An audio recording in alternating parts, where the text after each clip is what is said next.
நண்பர்கள் அனைவருக்கும் நல்வணக்கம்ங்க. நீங்கள் இந்த பதிவில் பார்க்கிறது ஒரு நல்ல பெருங்கோட்டான ஷோ குவாலிட்டியில் இருக்கக்கூடிய 4 பல் மயிலை கிடாரி மற்றும் அதனுடைய இரட்டை திமிழுடன் இருக்கக்கூடிய காளை கன்றுடனுங்க. அதாவது நாம் காங்கேயமான மாடு வாங்கி வளர்த்தணும் அப்படின்னு நம்ம ஆசைப்பட்டால் நிச்சயமாக ஒரு 3 குவாலிட்டி நம்ம எதிர்பார்ப்போங்க.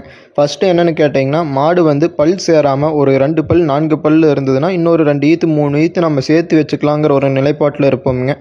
இரண்டாவது என்னென்னு கேட்டிங்கன்னா, அந்த தலையீத்து கிடாரிகளாக இருந்தாலும் நல்ல குணத்தில் கறவைக்கு பார்த்திங்கன்னா பால் கறவைக்கு கன்றுகளுக்கு போக நல்ல அதிக கறவைத்திறனுடைய மாடாக வேண்டும் அப்படின்னு எதிர்பார்ப்போங்க.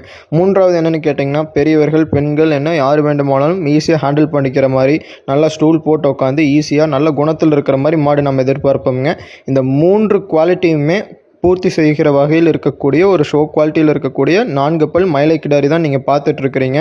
இதனுடைய கறவைத்திறன் பார்த்திங்கன்னா கன்றுக்கு போக நேரம் 2.5 லிட்டர், ஒரு நாளைக்கு 5 லிட்டர் பால் நம்ம கறந்துக்கலாமுங்க. கறவைக்கு கால் அணைக்க வேண்டியது இல்லைங்க. அதாவது ஒரு காங்கேயமான மாடு எப்படி இருக்க வேண்டும் என்று நீங்கள் எதிர்பார்க்கிறீர்களோ அத்தனையுமே ஒரு நிறைவு செய்கின்ற வகையில் நல்ல கறவைத்திறனாகட்டும் இளைய பொருளாகட்டும் கன்று பார்த்திங்கன்னா காளை கன்றாக இருப்பதால் வருங்காலத்தில் அது ஒரு நல்ல மிகப்பெரிய காளையாக சேருங்க. மூன்றாவது என்னென்னு கேட்டிங்கன்னா, நல்ல குணம்ங்க. மாடுகளுக்கு தலையீத்து கிடாரிகளில் இந்த கறவைத்திறனில் இந்த குணத்தில் இருக்கிறது ரொம்ப ரொம்ப ரேருங்க.